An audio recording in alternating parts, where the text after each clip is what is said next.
So last night we saw a little bit of, I want to call it history because it was something that never really happened before. The Lakers, they finally snapped their 5-game losing streak. They beat the Houston Rockets last night, 132 to 123. However, what we did see last night, which we haven't seen before, was LeBron James starting at the center position for the first time, not only in his 19-year career in the NBA, but I believe this was the first time in his life that LBJ actually started at the center position. Now, we know he could play all 5 positions. He have played all 5 positions at some period of time during his career, whether it was for a possession or a quarter, what have you, or a game. But he started at the 5 last night. You know, this Lakers thing, man, it's really a tough call right now. You don't want to count them out because they're still in the playoff contention, even though they're not as good as a basketball team as we predicted. Health, chemistry has always been a factor. LeBron and Russell Westbrook last night, they both had triple doubles as the Lakers knocked off the Rockets 132 to 123. But LeBron playing the 5 last night, he was able to get the triple double. I still don't, if you're a Lakers fan, you can't be so happy about what you saw last night. You got the win. You were able to snap the losing streak. That was important. But again, this was against the Houston Rockets. Russell Westbrook had 7 turnovers yesterday. But the key, I think, in yesterday's games is that a lot of those big turnovers that Russell had came pretty much in the first half of the game. They only had, I think, 2 turnovers total in the fourth quarter. So luckily for the Lakers, they got their mistakes out of the way, because if Russell would have committed the same turnovers in the fourth quarter, the Lakers would not have won that game last night. And it's sad because LeBron James, he's the oldest player in NBA history. He's over 30 years old, and in his 19th season, the last 5 games, he's averaged over 30 points per game. LeBron is putting up outstanding numbers in this last week of basketball, but he clearly does not have the help needed. They were able to pull it off yesterday. We know AD is hurt, but you know, when I'm looking at, let's look at the last 5 games for LeBron. 31 points, 14 rebounds, 6 assists. That was the first game. He went 34, 7, and 2. The second game, 36, 9, and 6. The third game, 39, 9, and 7 at 56% clip. His fourth game, and then last night in the win versus the Houston Rockets, 32 points, 11 rebounds, and 11 assists, shooting at a little under 58% from the field. Now, those first 4 games, of course, the Lakers lost. So you have LeBron putting up great numbers, averaging 30 points a game, but you're not able to pull out a win. So that is the reason why I'm not so excited and overjoyed that the Lakers got the W last night versus the Houston Rockets. Now, LeBron is now averaging the most points he's averaging a season since his last year in Cleveland. The first time, I believe, in 2009, 2010. So LeBron James, for what it's worth, is definitely, playing some great basketball in year 19. But he, to me, I still feel like he can carry a ball club, but he's going to need a little bit more help than before, and he's not getting it. He's simply not getting it. Anthony Davis is just inconsistent. I made a statement last year. That maybe the Lakers should consider trading Anthony Davis. And people looked at me like I was crazy because, mind you, they were coming off of the bubble championship in 2020. But I saw a difference early on in AD, his composure, the desire, the will to want to win again. It seemed like to me a lot of times when Anthony Davis did play after the 2020 season, he was satisfied already with being the champion.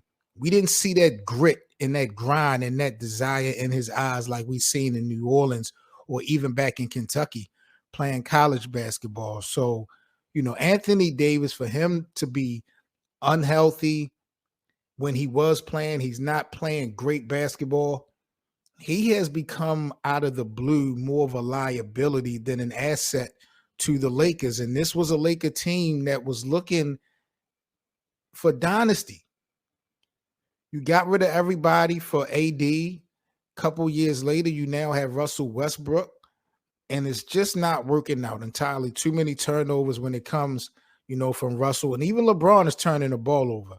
But LeBron is playing great basketball, but he's not getting enough help for his team to pull out some of these W's. But they do snap the 5-game losing streak, so I'm pretty excited about that. Salute to my guys, man. Good 7 in the building. Anthony in the building. Salute to y'all. What y'all think about Anthony Davis? Would it be crazy for the Lakers to trade AD? I know you can't just give up Anthony Davis for anybody, and I know someone of AD's caliber is not even available, I would think, in a trade. But I don't want to say we've seen the prime of Anthony Davis, but I don't know if we're going to get any better than what we've gotten from AD than we've seen in 2020. It just seemed like he took a back seat because he's now a champion. I don't see the chemistry between him, LeBron, and Russell as far as a big three. I just don't see it happening, and I just don't see it gelling. They definitely need to step it up. But the Lakers as a whole, Anthony, they got to step it up. They are terrible defensively. They can't shoot the basketball. It's the same old story. It's the same old story. And, I've been gone a little while. I've been helping my brother K Doze, with the new battle rap venture. So I've been kind of gone from talking a little bit of NBA. So I'm back at it. We're going to be going live every day, back in regular rotation with the best of 7. But it's so much going down in the NBA. I'm just trying to play catch up. But I'm watching the Lakers play. Like I said, when it comes to the record, they still in the mix. But you cannot be a satisfied Lakers fan knowing that if the Lakers were to go into the playoffs with this team, the way they are constructed, the way they are playing, they're not beating Phoenix in a 7-game series. They're not beating Denver and some of these other championship contending ball clubs in a 7-game series. Miami, Brooklyn, But even if we just stick to the West, there's at least 2-3 teams that the Lakers right now, they wouldn't be able to beat in a 7-game series. Golden State, and I don't know, man. I really don't know. Now, I was thinking if you talk about possibilities for Anthony Davis, I was thinking maybe Ben Simmons. But then that means you'll have a backcourt with Russell Westbrook and Ben Simmons. To me, that's another recipe for disaster. But I like what Ben Simmons brings to the floor. He's a 3-time All-Star. He plays defense. He has good court vision. So it's not like Ben Simmons is a scrub, but I think if you trade Russell for Ben straight up, you're going to run into the same problem that you really have. I always felt like Joel Embiid was the real problem in Philly, even though he's the best player. I think his immaturity has rubbed so many people the wrong way. I think that's one of the reasons why Ben don't want to come back. I think Joel Embiid's immaturity is one of the reasons why Jimmy Butler, opted to go ahead and play with Miami. I think that you can't take away from the talent that Embiid brings to the table, but he's going to need help if they're going to bring a championship to Philadelphia. And I don't see too many people wanting to play with Embiid. And the asking price, if they was to put him on the trading block, bro, will probably be like ridiculous. I don't think people would kick out that big money for Embiid, only because he is just as unhealthy as the next man. Productivity is there, but Embiid is not the healthiest player in the NBA. So we'll have to see how this thing play out. The Lakers got the win. LeBron played at the center position. He started at the center position last night for the first time in his career. Both him and Russell Westbrook, they both got triple doubles last night in the win. But again, it was against the Houston Rockets, so it's not nothing to really be jumping for joy. Now, Ben Simmons, on paper, Anthony, you're absolutely right. He will be a big upgrade to Russell Westbrook as far as what the Lakers are looking for. You know what I'm saying? As far as role players and key pieces, I think Ben could fit the bill because Ben does not turn the ball over as much. That's the biggest thing. There you go. You took the words right out of my mouth. Ben does not turn the ball over as much. Magnum, salute, my bro. Salute to all you guys. But, it's just an interesting thing, man. It's an uphill climb for the Lakers. It's not over yet. We still got a lot of basketball to play. But just as constructed, this thing is not, to me, really going to work out. And I'm going to say it again, man. They got to get rid of Frank Vogel. They have to get Frank Vogel out of here. It's not that he's a bad coach. He just does not have the cachet, in my opinion, to make the tough decisions when it come down to the Russell Westbrooks and the Anthony Davises and the LeBron James. I don't think Frank Vogel has the cachet or the guts to sit Russell Westbrook down. You know, we seeing, Rondo getting some DMPs, not playing as much. Like, I just don't like what Frank Vogel is doing as a coach. I'm hoping they get rid of him sooner or later. We do have David Fizdale on that coaching staff. More than likely, he will be the interim coach to step up if the Lakers opt to get rid of Frank Vogel. Remember, David Fizdale won a championship back in Miami with LeBron. So, those guys are probably listening to Fizz right now as we speak more than Frankie V. But it's just so many little problems in LA. It's kind of hard to tell where to begin. But we're going to keep our eyes on the journey and see if LeBron and the LA Lakers can make a run late in the first half or even the second half of the season and get into the playoffs. Because right now, the Lakers are looking like a strictly play-in tournament team, like one of those 9-10 seeded teams that might make the playoffs. Everybody is calling for Mark Jackson. Anthony, I see you. Good 7, I see you, bro. Everybody is calling for Mark Jackson to get an opportunity. I really need to do my homework, bro, because I need to find out what the real reason is behind Mark Jackson not getting any more opportunities since Golden State. This has to be way more about basketball. Like, he must have said something to rub someone the wrong way. I don't know if he slept with someone's wife. Like, it seemed to me that behind closed doors, Mark Jackson must have violated, bro, because he is not even getting a shot. He is not even getting a shot to coach again. And look how many vacancies and openings we done had in the NBA since he left. Because, mind you, he left before Golden State started, to pick up their momentum and turn into what they have in 2015. So Mark Jackson has been gone from coaching at least 6 years. He set up everything for Steve Kerr. That's a super fact. He set up everything for Steve Kerr perfect, but he hasn't gotten an opportunity himself at the professional level. I haven't even heard of any college teams reaching out to Mark Jackson to coach. Maybe Mark Jackson could have went the college route for a couple seasons after all this time done passed and, worked his way back into the league. But it seemed like, man, when it comes to coaching vacancies, Mark Jackson's name is just not being brought up. And I don't know why, because there's not a big sample size of good available coaches out there that you can just bypass them over.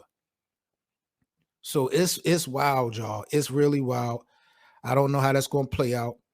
Mr. 3000, Steph Curry, last night, his accomplishments, he keep going. He keeps stacking up the numbers. He makes his 3,000th three-pointer last night. He had overpassed Ray Allen for the all-time leader in the regular season for 3 points made last week. He just hit his 3,000th season. Give me 1 second, y'all. I got the wifey calling me.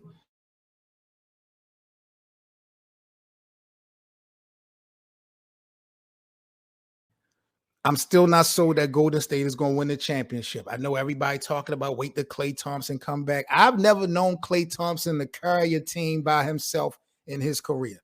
Yes, he's a great teammate, one of the greats, to go with the duo of him and Steph, but y'all are putting so much juice on Klay Thompson like he's a proven winner without Steph and KD in them before.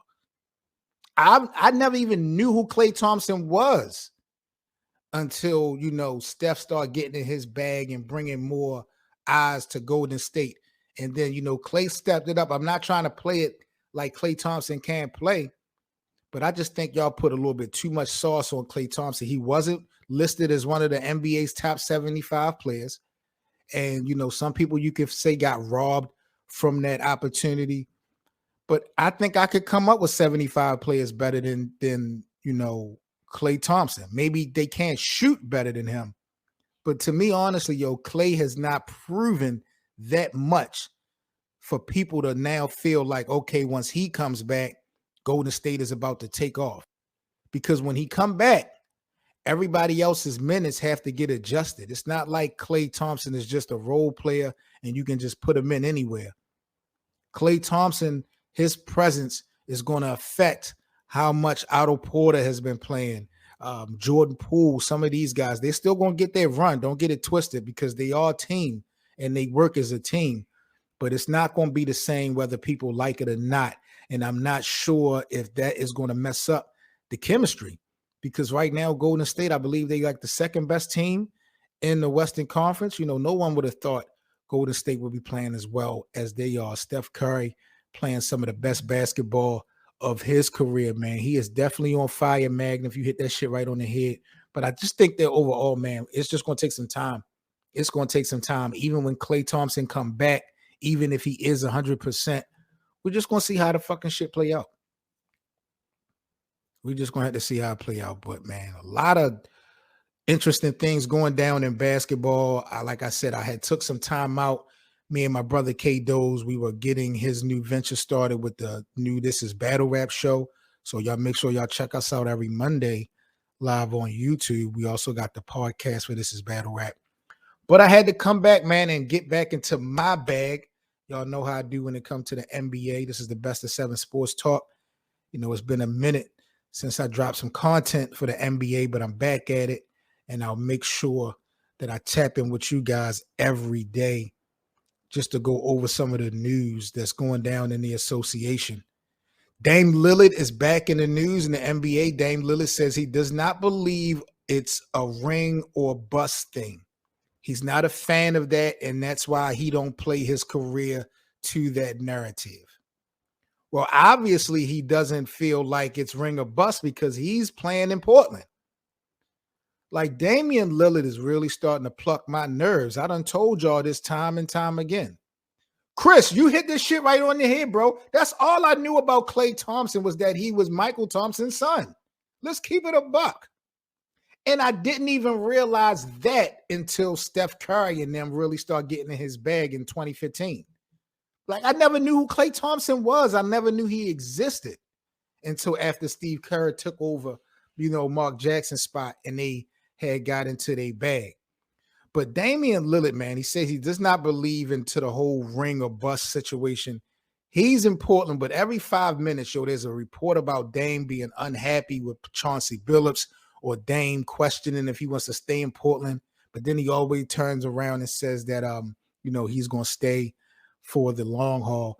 I feel like if Kawhi Leonard would have been healthy or if Kawhi could have came back before the All-Star break, I could have honestly seen Dame Lillard just demanding the trade out of Portland and going to LA to play with Paul George and Kawhi at least for 1 year. But because we probably won't see Kawhi this year, it looks like Dame Lillard is going to stick it out overall. His opportunity, Magnus, to come to the Lakers, man, has passed. Twice, if you ask me. I think Dame had 2 opportunities to play in LA with LeBron.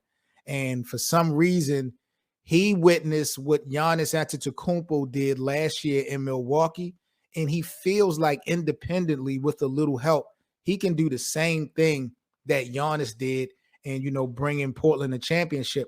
And I just disagree so much because you got to understand the thing with Giannis, so many variables happened last year for Milwaukee to get the chip. Look at all the injuries, man. Just about every team that the Bucks had to play against in the playoffs, some of their key players, the opponents were hurt. It took them game 7 to go with Brooklyn. That was a close one. The Lakers, they wasn't able to repeat. They got bumped in the first round due to injury. So there was a lot of little things that played a role and a factor into Giannis getting the chip. It's not necessarily going to play out like that, in my opinion, for Damian Lillard and the Portland Trailblazers. And I don't even see anybody wanting to come over there and play in Portland with Dame. Dame is a dope player. I think people will want to play with him, but not in Portland. because you ain't going to have no chance to win shit. My Ravens is definitely in trouble, bro. That's a fact. I turned on the game Sunday, and I saw Johnson at the quarterback. I knew Lamar was hurt, but I was wondering what the hell happened to our second-string quarterback, the rookie Huntley. So we was down to our third-string quarterback. Ravens are not looking good, man, in the AFC North. But we still got some football left to play. And, the playoffs have changed in the NFL. They've added a new team to the playoffs. So it's now, 7 teams, I think, on each conference in the playoffs. So hopefully the Ravens can at least get in. If the Ravens can get in and get Lamar back, they got a shot at something. I'm not going to say Super Bowl, but they do have a shot to make some noise. But we're going to see how that play out. But you guys are now rocking with the best. This is the Best of 7 Sports Talk. I'm not going to hold y'all. I'm going to let y'all go. I will be back live every day more talking about the NBA, giving y'all some hot topics and just going over the breaking news in the NBA. I don't have an exact time that I'll be going live. More than likely, it'll be around this time frame. I do like to get a lot of things out the way in the morning so I can kind of quarterback the rest of my day. But, I will plan on going live early mornings every day or late mornings. And, we'll drop some other content later on in the day and in the evening, man. But I will turn it up. I will step it up and make sure that y'all guys get provided with all the news in the NBA, man. I salute y'all. I hope you guys have a happy new year, happy holidays, all that shit. Y'all stay safe. Y'all are now rocking with the best, man. I'm 7 Mitchell with the Best of 7 Sports Talk. Like, comment, and subscribe. Y'all be safe. Have a great week. I'll catch y'all guys tomorrow. Y'all know the vibes. About to get up out of here. Good 7 Magnus. Salute all my guys, man. Y'all stay safe. And I catch y'all on the rebound. Anthony, salute. Chris, y'all be good, man. I'm out. Peace.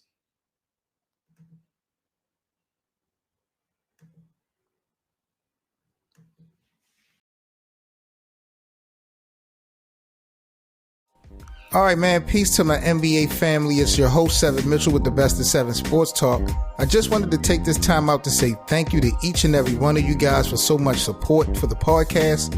I hope you guys are really enjoying some of the outside the box angles we take, bringing you in these NBA storylines. Please don't forget to like and share. Most importantly, rate the podcast. You can follow us on social media. All the links will be in the description. And if you would like to contribute to the Best of 7 Sports Talk platform, we have merchandise available, as well as links for the merch, and donations will be all in the description. Once again, thank each and every one of you guys in the NBA community for supporting the show. This is 7 Mitchell with the Best of 7 Sports Talk. Let's talk some NBA action.